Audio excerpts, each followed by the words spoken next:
ബഹിരാകാശ യാത്രയിൽ ചരിത്രം കുറിച്ചിരിക്കുന്നു വനിതകൾ. ബ്ലൂ ഓറിജിന്റെ ന്യൂ ഷെപ്പേർഡ് 31 ദൗത്യം വിജയകരം. കർമാൻ രേഖയിലൂടെ സഞ്ചരിച്ച് ഗായിക കാറ്റി പെറി അടക്കമുള്ള 6 വനിതാ യാത്രികർ ഭൂമിയിൽ തിരിച്ചെത്തി. ചരിത്ര നിമിഷമെന്ന് ജെഫ് ബെസോസ് പ്രതികരിച്ചു.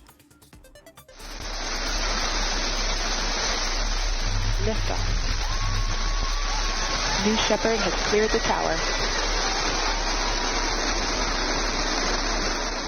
ടെക്സസിൽ നിന്നായിരുന്നു ജെഫ് ബെസോസിന്റെ ഉടമസ്ഥതയിലുള്ള ബ്ലൂ ഓറിജിൻ റോക്കറ്റിന്റെ വിക്ഷേപണം. ചരിത്രത്തിൽ ആദ്യമായി വനിതകളെ മാത്രം പങ്കെടുപ്പിച്ചുള്ള ദൗത്യമാണ് വിജയകരമായി പൂർത്തിയാക്കിയത്. കർമാൻ രേഖയിലൂടെ സഞ്ചരിച്ച് ക്രൂ ക്യാപ്സൂൾ ഭൂമിയിൽ തിരിച്ചെത്തി. 10 മിനിറ്റ് സഞ്ചരിച്ച ശേഷമാണ് സംഘം തിരിച്ചെത്തിയത്.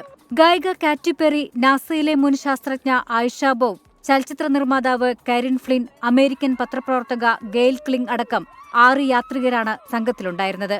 ഭൂമി വളരെ ശാന്തമായി തോന്നിയെന്നാണ് തിരിച്ചെത്തിയ ശേഷം ദൗത്യസംഘം പ്രതികരിച്ചത്. തന്റെ യാത്രാനുഭവത്തെക്കുറിച്ച് പുതിയ ഗാനം രചിക്കുമെന്ന് കാറ്റി പെറി പ്രതികരിച്ചു. ഡേസി പൂക്കളം കൊണ്ടായിരുന്നു കാറ്റി പെറിയുടെ യാത്ര.